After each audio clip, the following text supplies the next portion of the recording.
Well, welcome everybody to our September luncheon for the Upland Chamber of Commerce. My name is Dory Ferranto from Assistance Insurance Agency, and I am the current chairman of the board. So I'm so happy to see you all here. Hello, everybody. So I just want to know who was able to attend our One Club Golf Challenge. Anybody here? Raise your hand. Anybody? Right on, right on. Well, I got to tell you, it was a great success, and it was sponsored by Wright Family Trust, so we're very, very thankful. Our first place team, we gave a prize out for that, and it went to Holiday Rock. So we're congratulations to Holiday Rock. We also gave a prize to our last place team, and that goes to Sinorama, Ontario. So woo for being the biggest loser. You still win. So, but you're never a loser when you're networking with the chamber and doing events. So just remember that. So let's see, I'm going to mention the rules of our Zoom meeting. We put you all on mute. We are recording today. We will have two presentations today, one from our sponsor, which is Inland Valley Recovery Services, Crystal Horn, and one from our guest speaker, City Manager Rosemary Hoerning, and Development Services Director Robert Dalquest.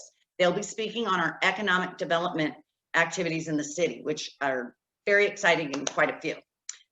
We'll be rolling the dice later to better our odds at networking, so get ready for that. And right now I'd like to introduce our dignitaries that are here. We've got Mayor Debbie Stone, welcome.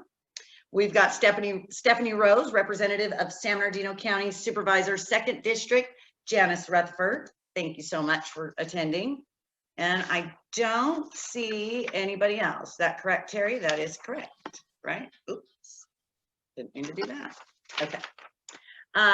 Now our chairman's circle, I'm just going to let you know about that. I'm sure we're all aware of that because we talk about it all the time. That is a $1,500 investment into your business in partnership with the chamber. And you can put that towards meal packages when we start getting back together. And you can also put it towards sponsoring activities when we get back together. But your name also does get read at every event that we have. So I'd like to recognize our chairman's circle members.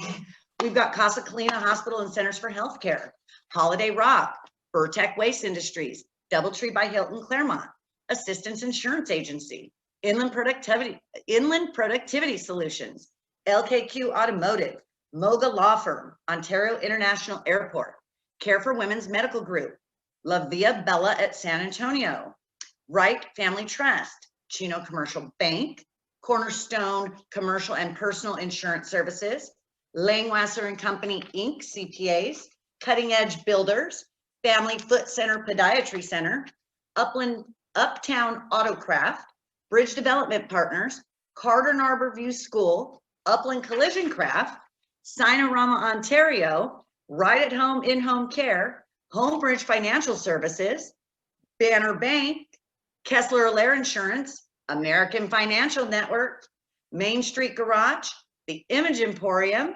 Southern California Edison, Inland Valley Recovery Services, Verve Weight Loss and Laser Aesthetics, and Red Hill Plaza. So you will be in very good company if you join Chairman's Circle. So there we go. And I would like to pass it on to Terry now to do advocacy. Off to you, Terry. Hello, everybody. I just wanted to let everybody know about what's going on with our advocacy. Rebecca's going to share our tab. And the Upland Chamber now has on our website an updated advocacy screen. And what that does show is where the different legislative issues that we're working on. We are members of the IECA, and it talks about the bills that we've opposed and the ones that we have agreed on. And there's also some ballot measures that we're placing on there. So if you just go right there, you'll be able to see everything. There's also a letter there that we're asking you to download and sign your name to and mail that off to our governor, asking him to reopen our businesses as we're still fighting for that to happen. So don't forget, when you have some concerns about what are going on in your community, check it out on our advocacy. And we also do have a meeting that meets monthly, and that is the second Thursday of every month at 8 a.m. on Zoom. Look for that email and sign up. Thank you.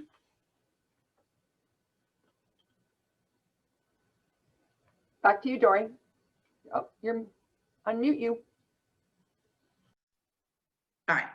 I'm so sorry. I failed to mention, any board of directors that are here, I'd like to recognize you. Just wave your hands. Well, Aaron can't because he's not on his screen, but there he is. And to our ambassador team, any ambassadors that we have here, we could not make it without you. So we are very, very thankful. So I apologize for skipping that. And it kind of rang my bell because now we're going to announce the ambassador of the month.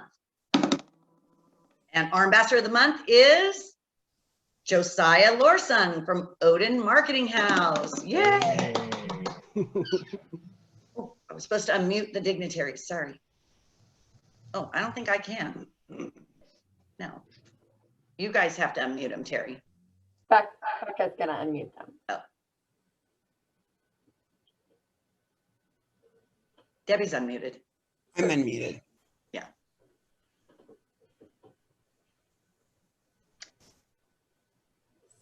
So we'll start with. So, Debbie, if you'd like to do your presentation for Josiah for Ambassador of the Month. Absolutely. Josiah, I cannot wait to the day that I can see all of you guys again in person, and thank you personally. The work that you do for our city and our chamber is just amazing.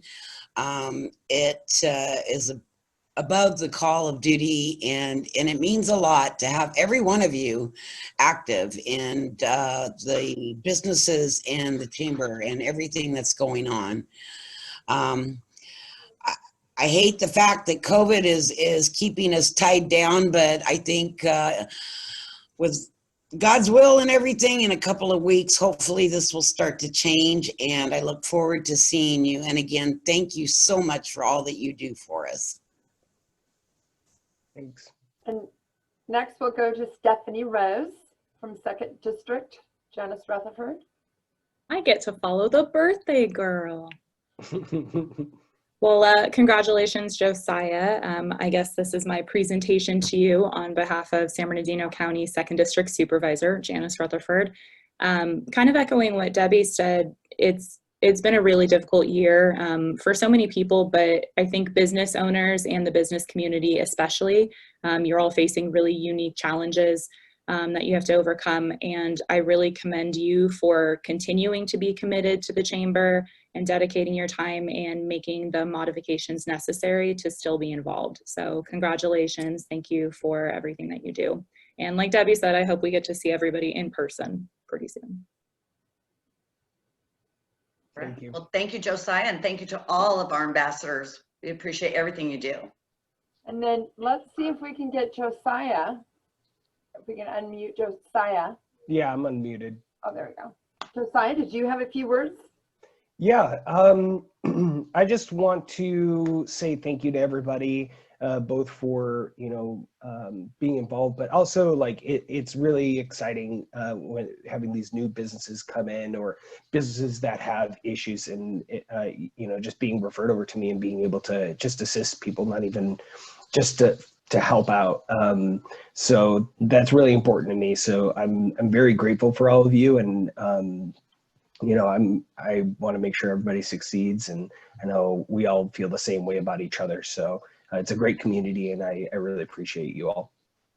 And then Josiah, did you tell everybody what you did?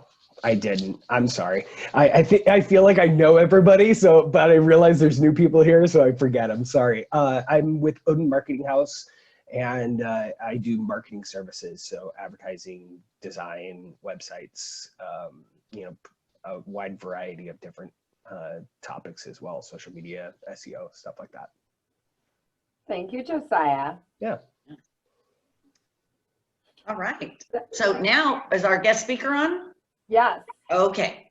So now I'd like to introduce our guest speakers. We've got City of Upland City Manager Rosemary Hoerning and Director of Development Services Robert Dalquest. Please raise your hands if you have any questions. And thank you, Rosemary and Bob.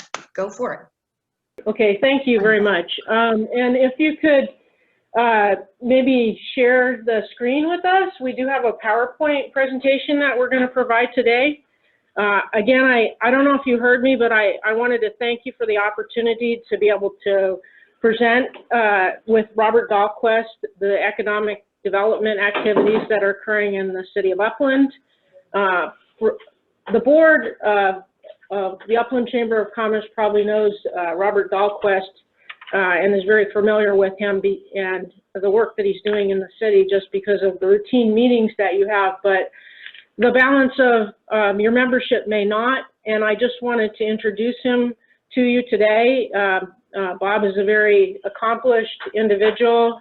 He has a bachelor's degree in business administration, a master's degree in public administration, and a master's in urban planning.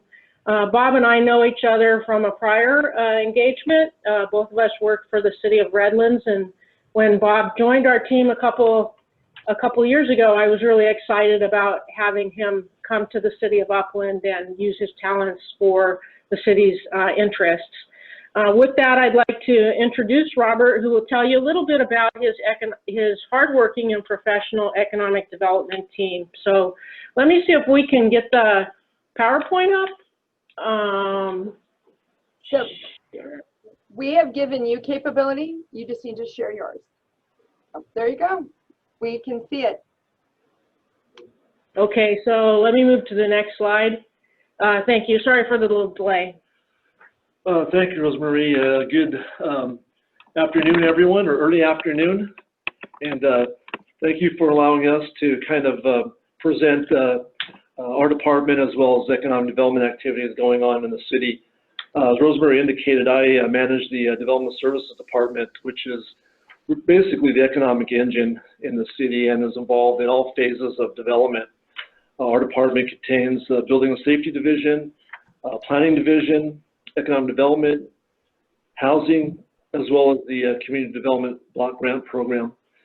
I'd like to introduce some of our key staff that work on economic development activities. Mel Picasso is our Economic Development Coordinator. He is responsible for developing and administering programs to stimulate economic activity and enhance the city revenues. The top priorities of economic development visions to basically business attraction, retention, and expansion. Mel also is responsible for asset management for city properties. We have 26 leases on city properties, and Mel, as you know, works closely with the Chamber as well as the Historic Downtown Upland, the Designated Merchant Board for downtown.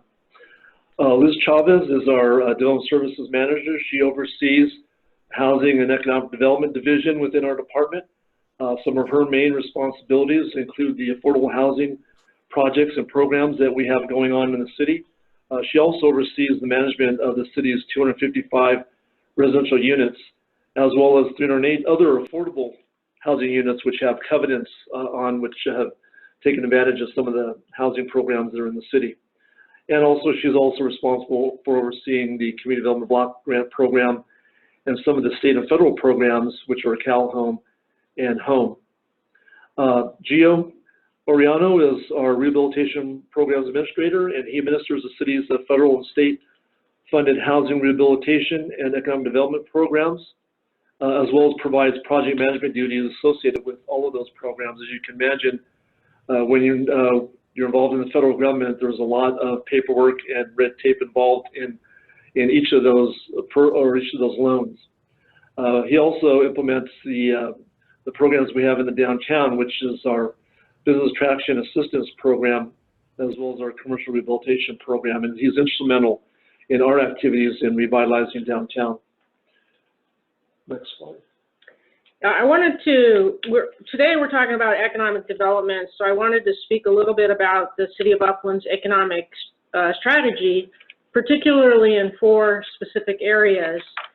The creating of jobs and supporting current and future businesses. Secondly, providing community and business investments to keep Upland fresh and inviting. Third item would be establishing and promoting community interests and special venues, and also adding new and diverse housing stock. Each of these items will be discussed in a little bit more detail in the balance of the program. I wanted to personally touch on the important business characteristics that we have in the city. On this particular slide, creating jobs and local employment opportunities are important for our community. Interestingly, in a recent study, it was determined that while 31,000 people travel outside of Upland for employment, about 26,500 commute into the city for work. And there are probably many other people who work and live in Upland as well. What these numbers really tell us is that the City of Upland has a strong employment base within our boundaries. In looking at large employers on the slide, there are definitely industry clusters. You know, even though these industry clusters may not necessarily directly provide sales tax or property tax revenues to the city, these clusters really are important to the city as they serve as a catalyst to feed our local economy. They provide a cross-section of job opportunities from general workers to specialized professionals. For example, this San Antonio Regional Hospital, the recently constructed City of Hope Cancer Center, Kaiser facilities, and associated medical facilities concentrated in the central eastern side of the city require support from our businesses, industries, restaurants, and local housing. These regional and specialized care facilities are prestigious and bolster the city's image as a great place to live. Upland Unified School District is very well regarded and an excellent and highly desirable K-12 district, serving almost exclusively the city of Upland and offering special programs to prepare our local youth for university or to enter the workforce. Upland Unified School District's reputation is important and attracts quality families to our community. I don't know if we're having technical difficulties here. You weren't sharing the screen. What? Oh, I'm sorry. I guess we weren't sharing the screen with you, and you guys didn't mention it. I'm sorry for that. You're good. You're good. You're good, Rosemary. Yeah. As will be presented in this program, even though there's a difficult business climate and conditions due to the pandemic, there are several new businesses underway in every quadrant of the city. And Robert will highlight these new business developments that are in the pipeline. So we're going to move on to that. But it's interesting. Look at how San Antonio Regional Hospital has 2,400 employees. We have Upland Rehabilitation and Care Center, 320. Upland Unified School District, over 1,000 employees. And again, some of these large retail centers have large numbers of employees within our city. So with that, Robert, can you, we'll go through our new businesses to the city of Upland. So we've kind of taken the city and kind of divided into comments for our presentation. So looking at the northwest quadrant, we have a few projects in there that I just want to briefly go over. Chipotle, which is at the Sycamore Hills Shopping Center, that was just recently completed. I believe they're open now for business. That's a 2,360 square foot restaurant with a drive-through facilities, and that's on one of the out parcels, as I said, within the Sycamore Hills. The drive-through is actually for people that order online and then pick it up. So it's not your typical drive-through where you just come in and then order at a menu board. You have to actually order it online and you pick it up. The Pump House commercial project on Benson Avenue and 16th, as you know, has been going on for a long time. It's proceeding very slowly. They do have an active building permit, and there is no completion date yet, and funding has been an issue with that, but they continue to make slow progress, and at some point, hopefully, that they'll eventually will be completed and start leasing the spaces. Kamarana Restaurant on Foothill Boulevard is reusing that existing building. It's been vacant for many years. It's next to the bowling alley on the north side of Foothill, near where Reading terminates there. And they received approval from the Planning Commission recently to open up a new kind of Persian fusion restaurant. It'll have a banquet hall and have live entertainment on some evenings, and we'll also have an outdoor patio for dining as well. One of the photos in the slide is the Bridgepoint Upland project, which probably all of you are familiar with.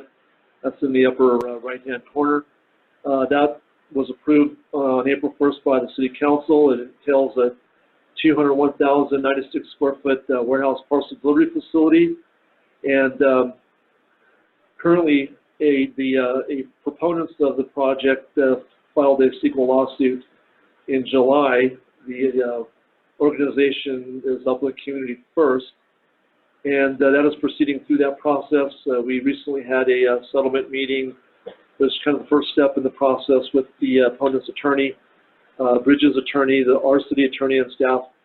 And again, that was held a couple weeks ago. So hopefully we'll see what happens with that. I think this project is a catalyst to help redeveloping that west corridor of Foothill Boulevard, which has been underutilized and blighted for many years. Next is the Upland Town Square. That's where Sprouts is. That's on the northwest corner of San Antonio Foothill. That received approval to demolish 2 buildings on the property. One is the old Winchell's Donut site, for those of you who've been there for many years. And also there was a auto repair facility. I believe that's still, both buildings are still there.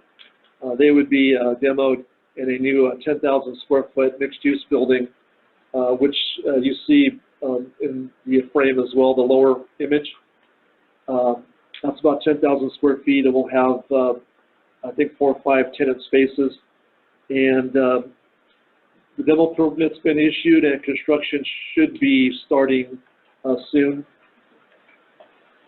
Going to the northeast quadrant, we have a few projects we want to tell you about. We're excited that Ford of Upland is finally nearing completion for their brand new auto dealership. This includes a 22,285 square foot building. It would contain a showroom, parts department, service department, new car delivery area, as well as administration building, and also a quick lane service building. It's on 5.8 acres. And in talking with the owner, they are anticipating to open in the latter part of October. Next, we have 2 projects on 20th Street that were approved last night by the Planning Commission. And those are between In-N-Out and Ford of Upland. There's 2 1.5 acre parcels that are there. And the developer is the same owner, that same property owner that owns the Arco AM/PM Mini Mart just west of campus. And on one parcel that's adjacent to the In-N-Out, that will be a 4,280 square foot Shell gas station with a convenience store. It would also have a car wash, as well as a 1,500 square foot tenant space just south of it. And then next to that, which would be adjacent to the Ford of Upland site, that received approval as well for an 8,825 square foot mixed use building for retail and food uses. One of the tenant spaces will have drive-through facilities.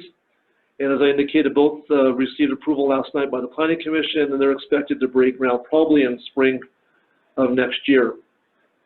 Lastly, we have 2 projects going on at Upland Village. That's the older center on Foothill and in Euclid Avenue. That has the Burlington and Raising Cane businesses, and that received approval in December of last year. One project is a 35,000 square foot expansion on the east end of the center for a new grocery store, and the other would be demolition of the old Sizzler building that would contain a new Starbucks with a drive-through. Looking at the southeast quadrant, we have a few projects we'd like to kind of go over with you. One is the Firefly Cottage. That's on 2nd Avenue and Arrow. This was approved, I think, around 2018. It tells a 2,642 square foot dine-in and also takeout restaurant and bakery. The building permits have been approved, and the property owner is attempting to get started, I believe, early next year. Next is 429 Restaurant. It's in the downtown on 9th Street, just west of the Grove Theater. It'll be a reuse of an existing building for a new restaurant and bar. They are taking advantage of the 2 programs that we have downtown, the Business Attraction Assistance Program, which we'll talk about later, as well as the Commercial Rehabilitation Program. And so they'll be remodeling the outside of the building. You can see the image at the lower part of your screen. And it'll have a new Art Deco motif, kind of to be consistent with the Grove Theater to the west. So we're excited about getting a brand new restaurant in downtown. Next is a Fairy Tale Daycare. That received approval last night by the Planning Commission also. That would be using an existing 5,040 square foot tenant building on the west part of the center, just along campus there. And that's the center on the southeast corner of Foothill on campus. That'll be a new daycare facility. It'll have a capacity for 94 children. And part of the area will be converting part of the parking lot near that building. And it'll have a 4,300 square foot playground for the kids. Lastly, happy to announce that we'll be having another new restaurant in downtown on 2nd Avenue. It's the Gallery Fish Grill. The owner has 2 other restaurants, both in the High Desert and Apple Valley and Victorville. And he's also taking advantage of the Business Assistance and Attraction Program, as well as the Commercial Rehabilitation Program. And we'll be meeting out there with our consultant who helps us with the Commercial Rehabilitation Program and taking a look at the facade and rehabilitating that facade. And looking at the southwest quadrant, we have some development going on there as well.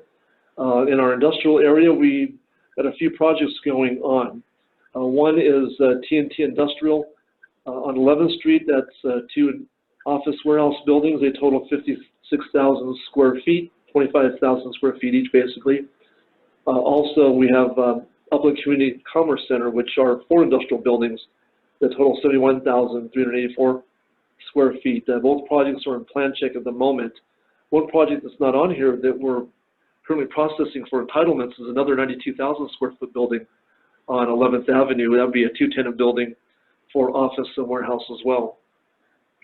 The image you see at your upper right is it would be a new small bakery and sandwich shop at the southwest corner of Benson and 9th Street.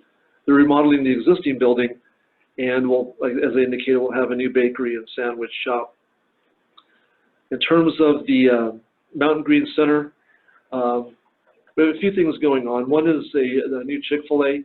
That received approval from the Planning Commission about a month or so ago. That would entail demolishing the existing, what was that building? Yeah, was it El Torito? Yeah, I'm sorry. The existing El Torito restaurant that's been closed for a while. It would demolish that building and build a new Chick-fil-A in the Mountain Green Center.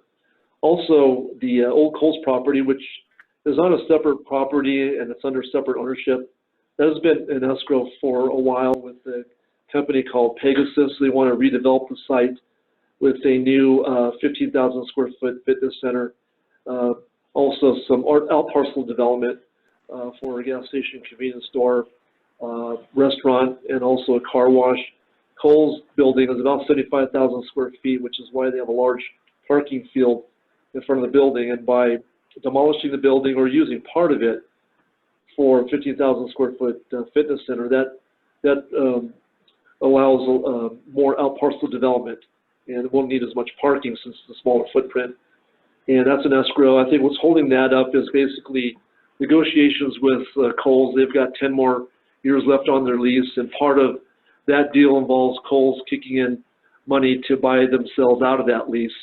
And so that's in negotiations right now, and I think that's kind of holding up the project from moving forward and closing escrow. Oops. We wanted to talk a little bit about the importance of public investments within the community. It's really important to recognize some of the city projects that have been gone on over the last several years to improve curb appeal and comfort for people who are driving up our business corridors or going and shopping within those centers. Roadwork paving and sidewalk projects, roadway lighting that we've done on some of the major corridors, including Mountain Avenue, street paving. In 2015, we paved from 9th Street to 19th Street. And anticipated on Mountain Avenue, we're planning to do paving subject to council approval from I-10 to 9th Street in 2023.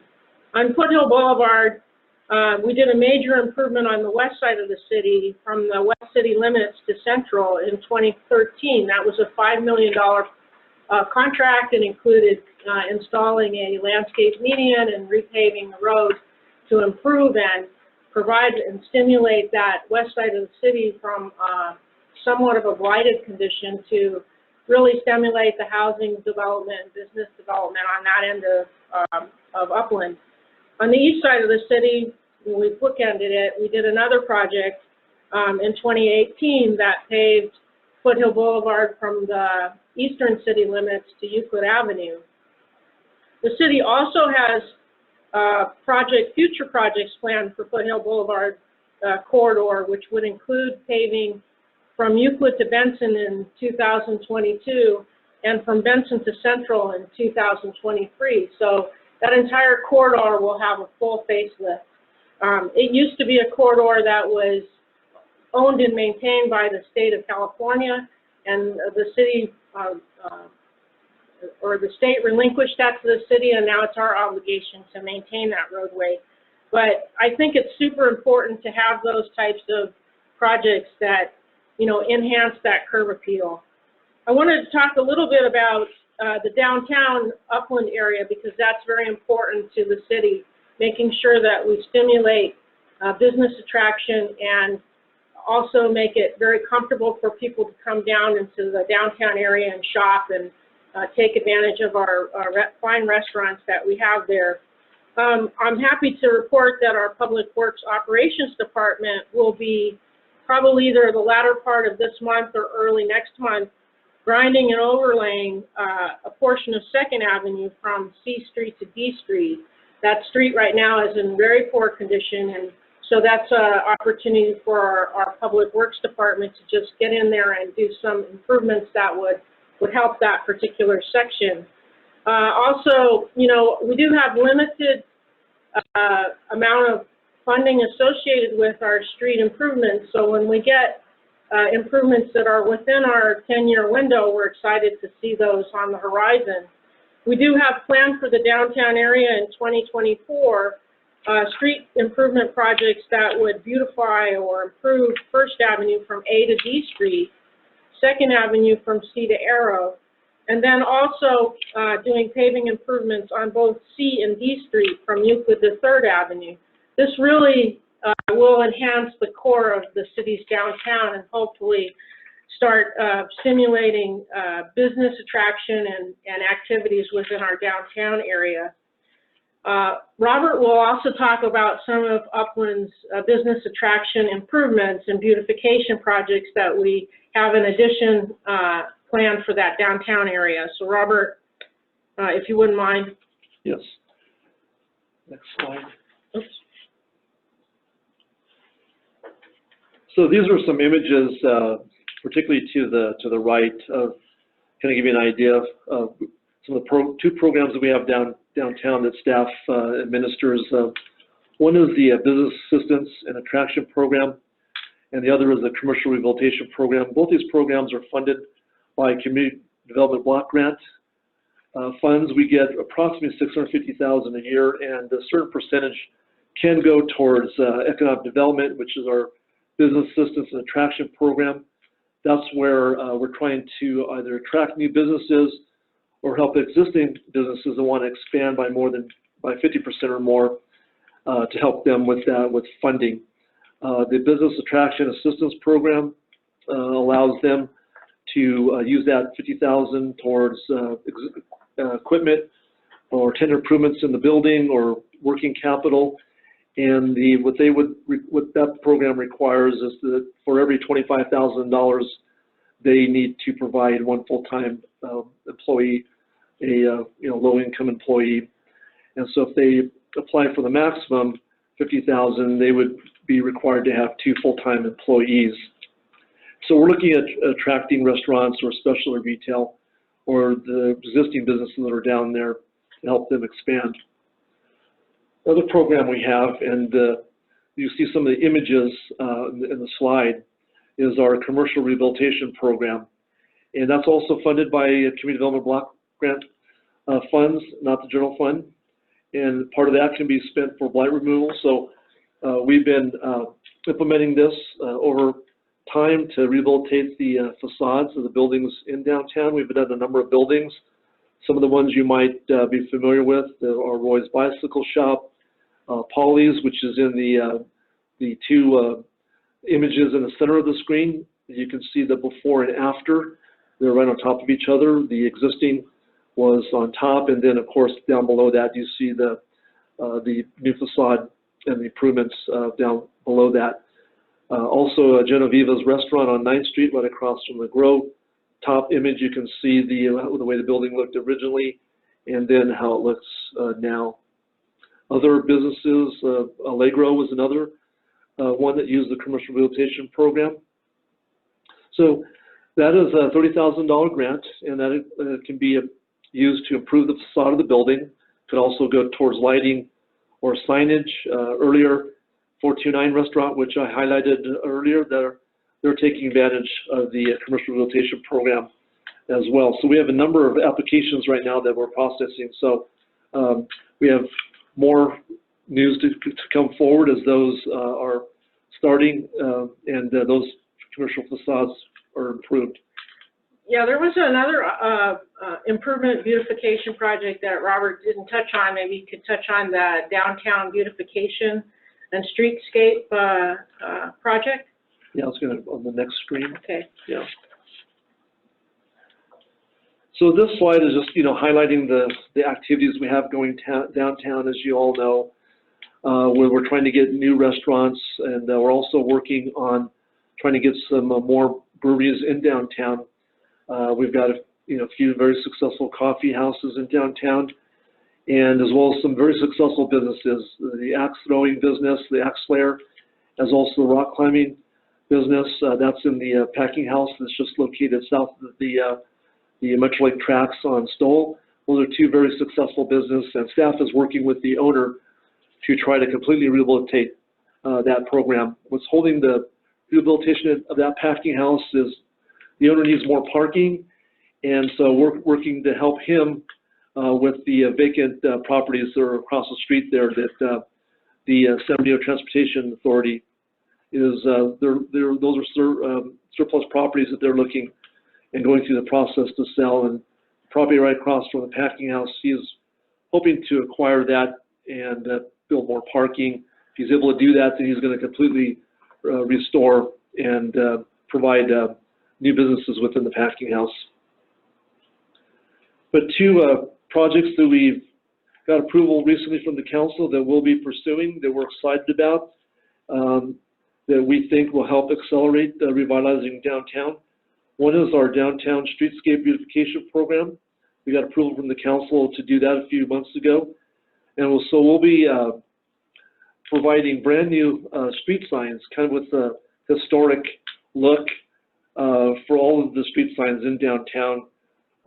They'll have their own unique design. Also, we're going to rehabilitate the street furniture in downtown. We've got a number of benches and trash recycles that we're going to be completely rehab in,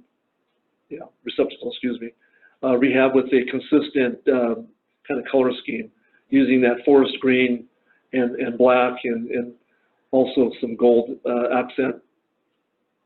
We'll also be rehabilitating the kiosks that are there in downtown. And something that I think we're all excited about is we'll be installing new bollards on all the entry points at 2nd Avenue between C Street and A Street, and also 9th Street between 3rd and 1st.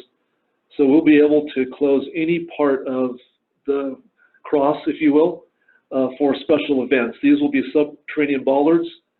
They will be installed at all the access points. We'll be able to with a key, be able to lift those above and lock those in place, and those we'll be able to close off any part of the downtown depending on the type of special event. This funding also included 2 new parklets that we're going to be putting on 2nd Avenue. I don't know if you're familiar with those, but that's using existing parallel parking spaces and kind of creating new urban space so that people can sit down, either relax, or basically be able to have an area where they can also eat if they've bought something from a local restaurant, but kind of just enjoy the outside. But it's enabled the ability to expand the outdoor area of downtown by taking advantages of the parallel parking spaces. A project that the Planning Commission or the Council just approved recently that we're excited about, and that's the image you see in the slide, is a brand new urban space for downtown. We're utilizing 2 vacant lots. They're south of the Mitchell's Plumbing Building and the parking lot where the vault is. And we'll be improving those 2 lots with landscaping, kind of rock accent, urban kind of entry features. It'll have covered areas for people to congregate, a lot of landscaping. There'll be a small stage.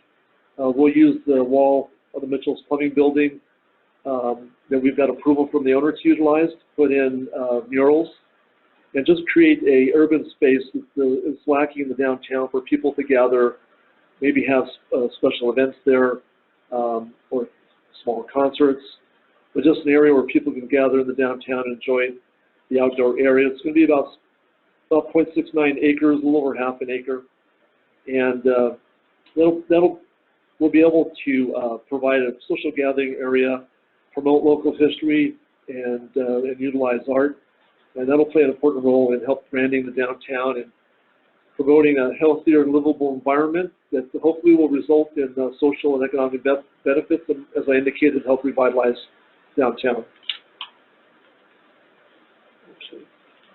We're gonna talk a little bit about some of the housing activities that are going on in town, similar to the business format that we used, basically going through each of the quadrants of the cities to show what's going on. There's a lot of housing activity right now in the city. So the first area that we're going to talk about specifically is the northwest quadrant. We all know that Sycamore Development has their first planning areas 1 and 2 that they're under construction with, and they're moving towards planning area 3. I believe that there's a total of like 145 units that are going up in that area.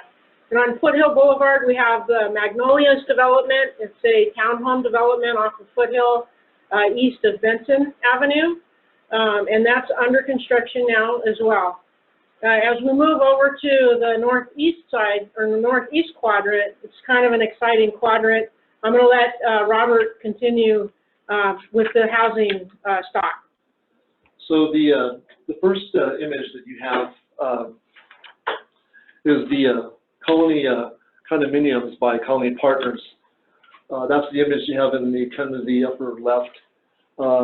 Those will be 60 for sale luxury condominiums within the Colony's specific plan. This project will be 7-story and 6-story.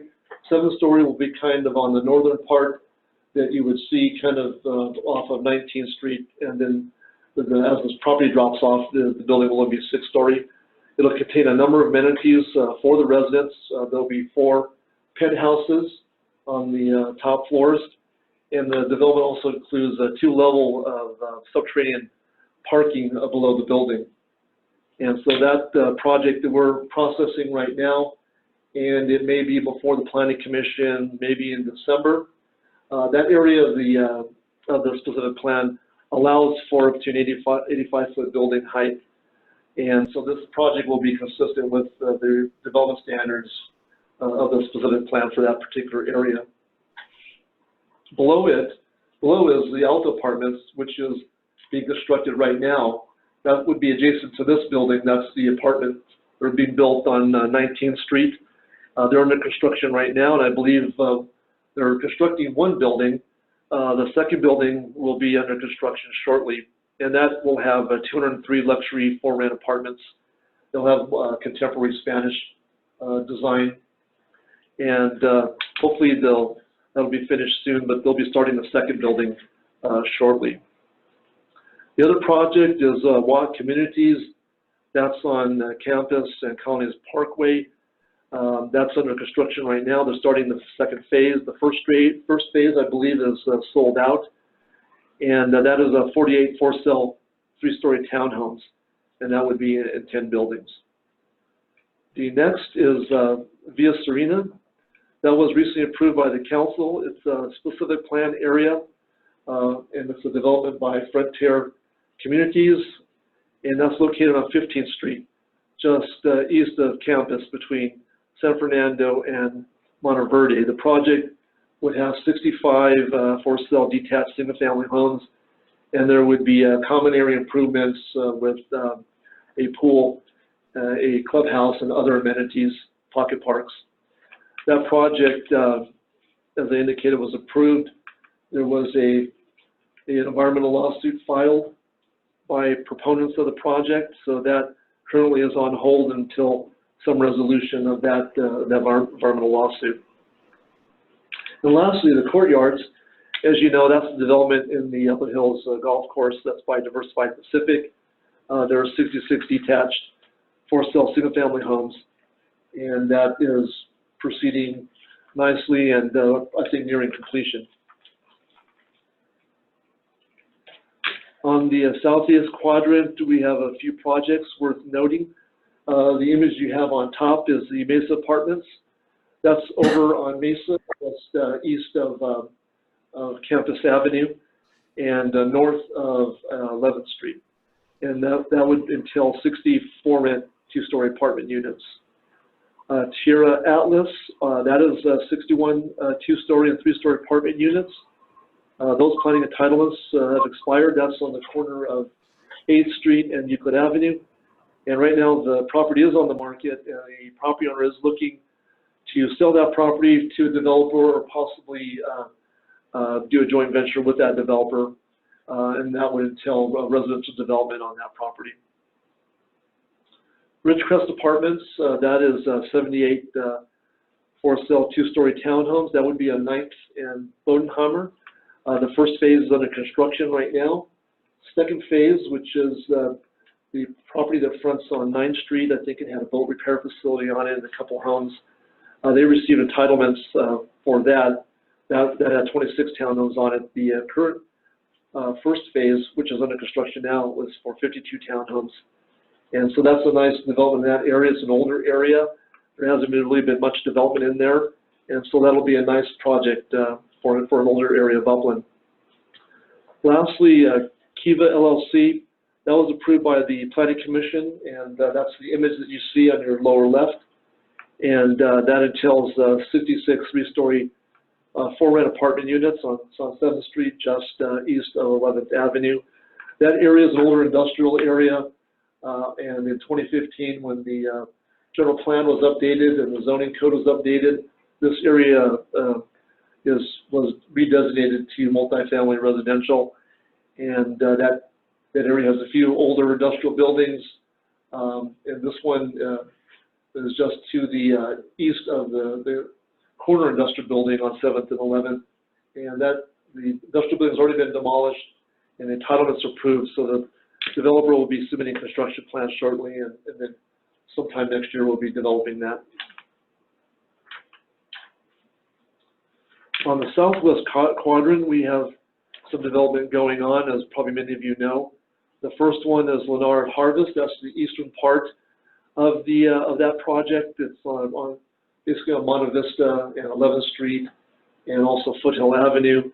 KB Homes finished their part, which is the western half, and Lennar just recently started development, I would say probably about 6 months ago. Their part of that area is 147 for-sale units. That would be both single-family detached and also attached townhomes. 65% is done right now. Next is the Enclave. That's by Lewis Companies. They're the master developer, and they'll be looking for a merchant builder to build that project. That's just to the east of Harvest. That would entail 192 residential units comprised of 116 detached condominiums units and also 76 attached townhomes, which would be in the northern part, just along kind of foothill there. And that's on 15.6 acres. The specific plan was approved a while back, and we're processing the kind of track map and the development plan for that project. Lastly is Citrus Village. That's on Arrow Highway, and that's a new project. That's actually kind of that vacant land. There's a church on the northwest corner of Arrow and San Antonio, and there's a large vacant land that's been there for many years. Used to be owned by Upland College. It's now owned by the owners that own the, I believe, Upland Manor, which is, if you know where Outback is, it's just to the east of that. They've had this property since, I believe they purchased it in 2007, and they were looking at developing it at that time, but with the recession happening, that kind of curtailed their plans. They intend to build 199 senior housing units, kind of in a nice development with open areas and landscaping, a central building for the residents. And that they've submitted the entitlements, and that's currently under review right now. That will entail also a general plan amendment and zoning change, as that area right now is zoned, I believe it's single family 7.5, which is kind of your urban lots. And that would require some legislative changes to land use to enable that to occur. If you think about it, I mean, it's amazing. Robert's gone through this entire, all four quadrants of the city, but and we went through it in a very detailed way, but rather quickly. Overall, though, that means that there's over 1,400 homes for new families to come into Upland in the near future. So that's pretty amazing. And those families all help to fuel our local economy. So it's a lot of activity for our small community. It's absolutely amazing, in fact. So we'll move on to just an overview of some of the marketing efforts that Robert's team has been working closely with the Chamber on. Terry has been extremely helpful in that regard. We're just trying to figure out different ways in which we can develop marketing tools that might highlight and showcase and promote the businesses here in Upland. Again, I think the Shop Upland app has been very successful. We'd be interested in the statistics that Terry might have relating to that. We're very happy to have seen all the businesses participate in a new city local map for us that we can provide to our visitors. And then just recently we did a pilot program and developed these license plates. I thought it was a really cute idea that people could put these license plates on their vehicles, and you know, it might stimulate conversation. I don't know if you've ever been on a road trip and you look at license plates and where people are from and talk about it as you kill time on your trip. So I think that'll be kind of a nice, at least marketing tool for us. Hopefully it'll be successful. One of the more recent things, and it's under development right now, is I've asked Robert and his team to create a business corridor brochure. So they're going to be actually looking at each of the different business corridors, like the Foothill Boulevard corridor, the Mountain corridor, you know, our downtown area, and developing a nice colorful brochure that would highlight the great businesses that already exist in those areas, and some project availability or property availability to put it together as a comprehensive, you know, marketing tool. Again, one of the things that, and we've talked to you, the Chamber, about this a number of times, you guys do a great job highlighting the efforts that Robert and his team have put into developing that economic resources webpage on the city's website. I think it's got just tons of information there that businesses can use to help them be more successful in the community. And I don't know if you want to add a little bit there, Robert, in that regard. Yeah, we wanted our website to be more of a resource, you know, rather than just stating facts about the city. So over time, with Mel and Liz's assistance, as well as Gio, we've over time kind of built, I think, a pretty good website, the economic development page, that's a resource for small businesses in town, and also those looking to locate in this area, and hopefully they zero in on Upland and they can go to our website.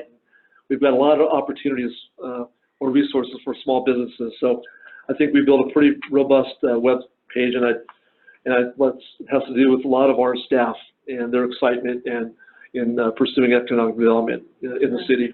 So, I mean, the last thing that we wanted to highlight is what's the big next deliverable from our economic development team. And so, Robert, do you want to provide a little information on the economic development plan? Yeah, so last year we engaged the services of Tierra West after going through an interview process. And we got companies from a request for proposal. And one of the things that we were lacking was an economic development plan, a kind of a focused look at what should we be spending our time on. And so we recently received a second draft of the 5-year economic development action plan, and we're reviewing that right now. And hopefully we'll have that in final form, and we'll be going to the Economic Development Committee to have them review that, and also to the council for a presentation and approval of that. So the 5-year economic development plan, that'll serve as a roadmap for staff to implement those programs. It will provide us with current marketing and analytical data to better understand the economic conditions and business environment in the city. This data is necessary to make informed decisions regarding business attraction efforts in specific sectors, as well as targeting specific retailers where there is a void and we have sales tax leakage where people are going to adjacent cities to purchase goods and services. This effort also included pretty significant public outreach to get the public's comments on economic development in the city. And as I indicated, we got the second draft just a few days ago, and we're reviewing that right now, and hopefully shortly we'll daylight that, and that will go to the council shortly. That concludes our presentation to the chamber. We'll be happy to answer any questions.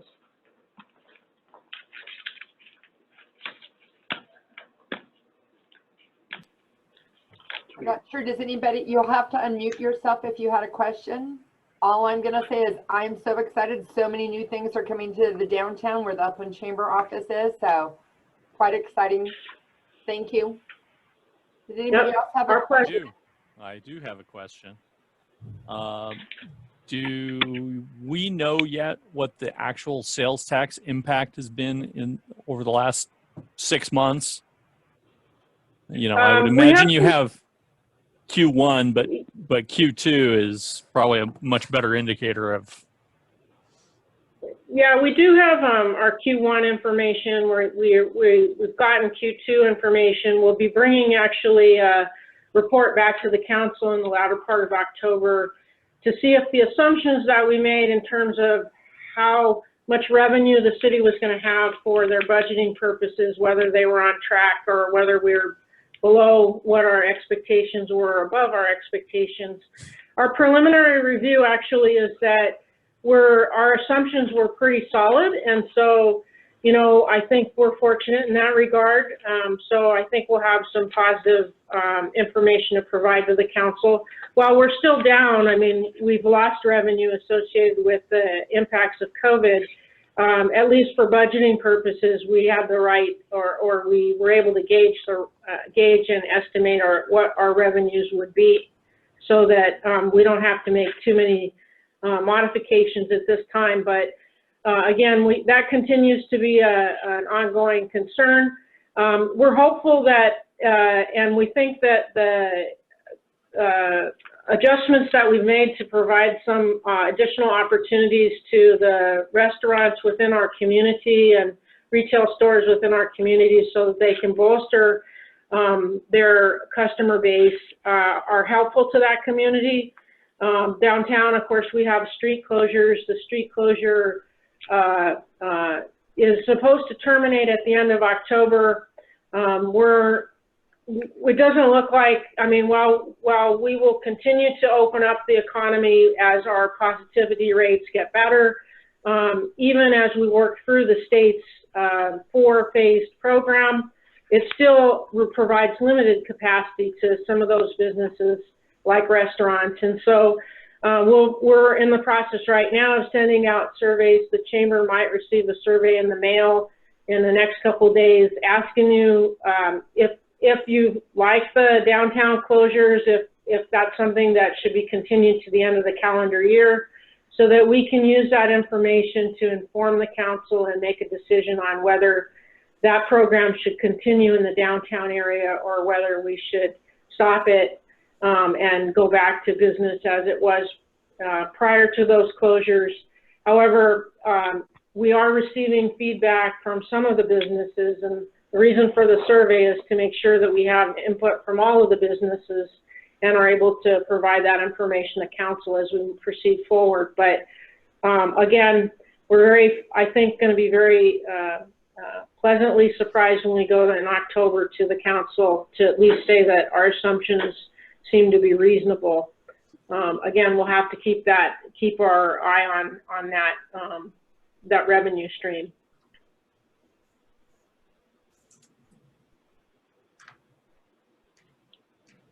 All right. Any other questions? All right. And now we'd like to thank our luncheon sponsor, Inland Valley Recovery Services. Crystal Horn, we are ready for your presentation. Well, first let me say good afternoon, everybody. So glad to be here. Lots of you guys I do know. It's good to see you guys. I wanted to put a little emphasis on Recovery Happens Month. It is that time of year where the states, the federal governments, our counties are talking about recovery, and it's such a beautiful thing to be able to discuss recovery. People used to recover in basements by candlelight, quietly, because there was a lot of stigma and a lot of shame about it. And so it's very nice to have it as an open dialogue so more people can get the help they need with ending stigma. So go ahead and go to the next screen, and you will see the Recovery Happens events that is happening this Saturday. San Bernardino County is facilitating it in a virtual platform, which is the first of this kind. It's usually an in-person event. Our keynote speaker is going to be Danny Trejo. The county has been going around to programs such as Inland Valley Recovery Services and awarding Counselor of the Year awards based on recommendations from their peers. So it's a peer nominated award. We're doing virtual banner contests, poetry contests, art contests with the topic that they chose, and they delegated to all of the staff and the clients. So it's really a client-driven art program that will be presented as well. So if you can register and come check it out, it's going to be a really good time. And Danny's scheduled to go on exactly at 11 a.m. Go ahead and go to the next slide. So IVRS is an alcohol and drug treatment facility located right here in Upland. We have a 150-bed residential facility located right across from San Antonio Hospital. We provide detox services. We also have an outpatient clinic located on Mountain and Foothill. And our mission statement, which we newly updated, is inspiring hope, reuniting families, healing lives impacted by addiction. And we take that mission very seriously in all the work that we do here. Go ahead and go to the next slide. What we do detox, we do prevention care, we do residential care, outpatient, adult and youth, and perinatal outpatient and aftercare. So typically a client can be in services with us as little as 3 days and as long as 2 years. Go ahead and go to the next slide. We have private pay. Our cost for service is $400 a day for detox, $8,250 for 30 days of residential. We accept private medical insurance. We accept parolees. We have Medi-Cal, and the Medi-Cal we accept is San Bernardino and Riverside counties. We have county assistance, and we actually were just newly awarded a hub and spoke grant through the state of California. that will allow us to more closely work with people who are struggling with opiates. We work with the impact team in Upland. There are facilities all across the country that treat people all across the country. IVRS is very homegrown, and we want to treat the people that are here. And we know that there's a need here, and so we collaborate with locals and are trying to meet the need that's very local to us. Go ahead and go to the next one. This is our marketing video. Since 1962,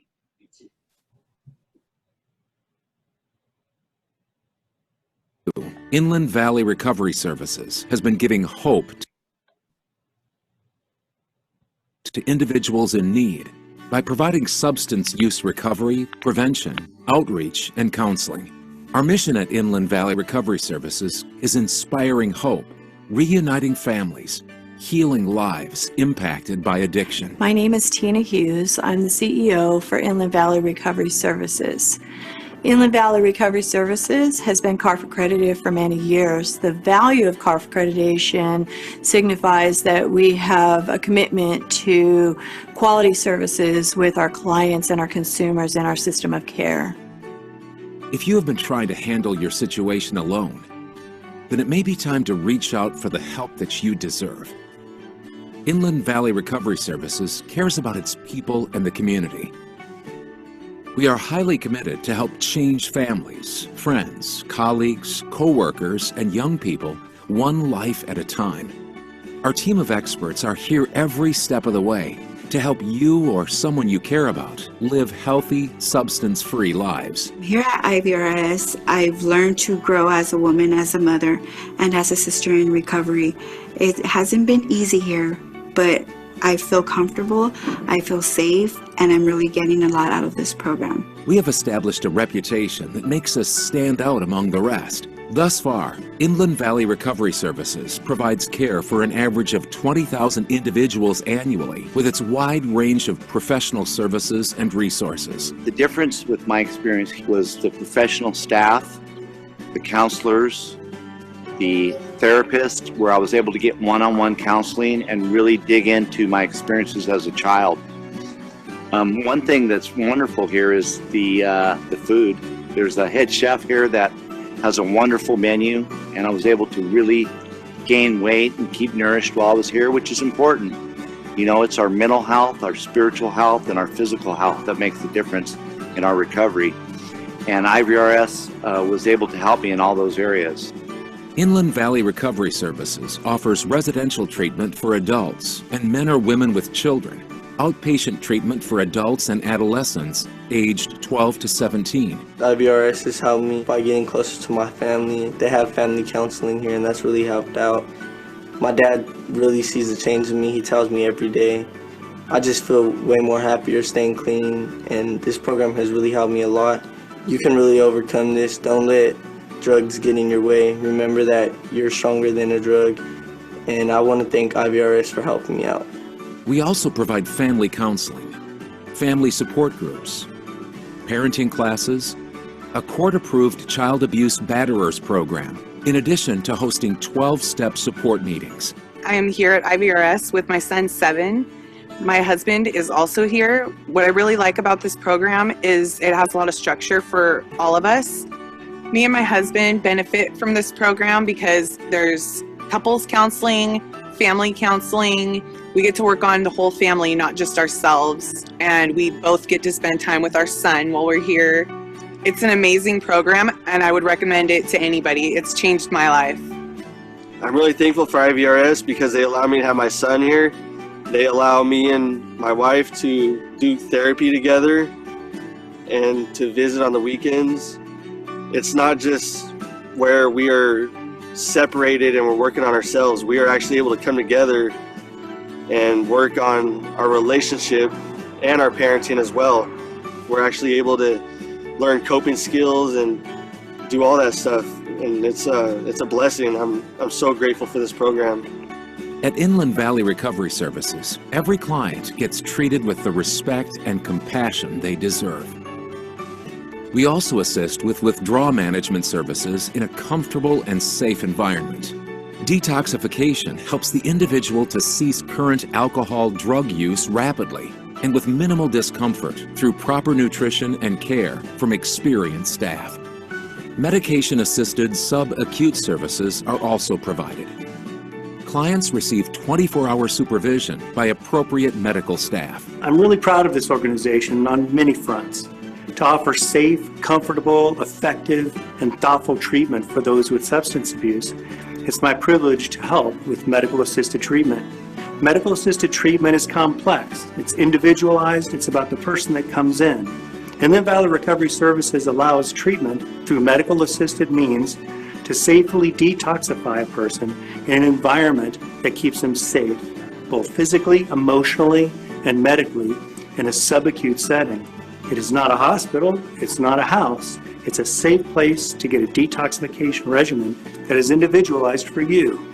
I can't be happier than to allow people to be who they are in the absence of their addiction and the process that takes their life away and changes who they are. I am very happy to be part of Inland Valley Recovery Services. In addition, we offer perinatal services that provide substance abuse treatment to pregnant and parenting women. Perfect. Oh, look at the little baby. So that's absolutely the highlight of what we do around here when little babies are born here, clean and get a fresh start to life. If you want to go ahead and go to the next slide, I believe it's my last slide. All of our videos will be on the chamber website as well as our own website, which is listed here. We would always love your support. We have lots of different ways that support can be had in our organization. But if you could go like our Facebook, Yelp, if you have a Yelp review for us, Instagram, and then all our videos are on YouTube. We also did a video with our doctor that'll be on the Chamber's website that goes over the COVID compliance processes that we have implemented to keep everybody safe and to keep us open during this time. So because we have 24-hour clients and our communal living, COVID's been very scary for us, but has been really well managed by our administration here. So I'm very glad to be part of that forward-thinking process here. Does anybody have any questions for me about Inland Valley Recovery Services? And a reminder, you'll have to unmute yourself if you have a question. Well, I just really liked the video, Crystal. That was great. It really gave us a perspective of what actually happens there. Sometimes people are confused, like what services are offered. So that was kind of unique just to see what was going on. Thank you. Of course. And we're very transparent about who we are, what we do, and how we do it, and how we just want to help more people. So, and also if you're part of the service community group, or you think that our information can be shared additionally, I have other presentations that I do. I target them towards groups. I've been working with Reach Out lately and getting part of their groups and getting our information out there. And I put my email address in the chat. So if anybody has any questions that they'd just like to ask outside of here, I'm available for that as well.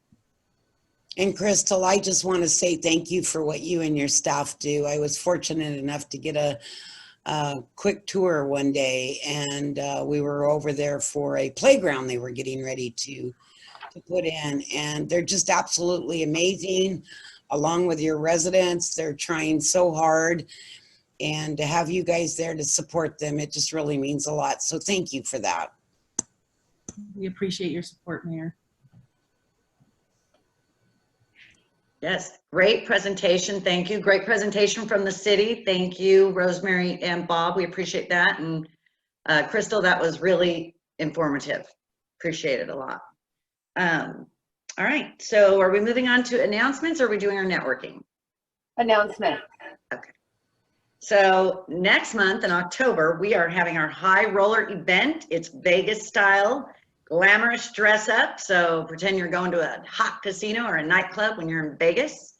And it will be an outdoor dining experience at the beautiful La Via Bella at San Antonio, as we honor our board of directors who were installed in July on Zoom. But we'll be announcing also who won Small Business, Large Business, Nonprofit, and Business Person of the Year, which we have Amy here, who's the reigning champ right now.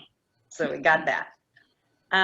But you know what? Did open up this week that I heard nail salons inside. So yay! Everybody can have beautiful nails and toes for your nice fancy shoes that you're going to wear next month. And we're going to have Big Queen Bingo. It's coming up in December on Wednesday, December 2nd on Zoom, featuring Tommy Rose. If you've never been to a bingo with Tommy Rose, it is quite fun. So it'd be a great time to participate. It is on Zoom, so wonderful. We're looking for raffle prizes, $75 value. So go ahead and contact Terry and let us know if you can donate. And you can purchase your ticket to play 8 games for $20 on the Chamber website. So again, it's going to be a very fun time. So now I'm going to throw this over to Aaron. Please announce any upcoming community events. Handing it over. There we go. Can you hear me now? Yes. Not a whole lot going on, but October 31st, Halloween, that is a Saturday this year, from 4 to 7 p.m. The City of Upland and Upland Unified School District is putting on their spooktacular trunk or treat celebration for Halloween. This is a big community event being put on here. All 9 elementary schools, the K through 8 STEM Academy, 2 junior highs, Upland and Hillside High Schools are all participating in this, and we're looking for sponsors to help organize this and to raise funds.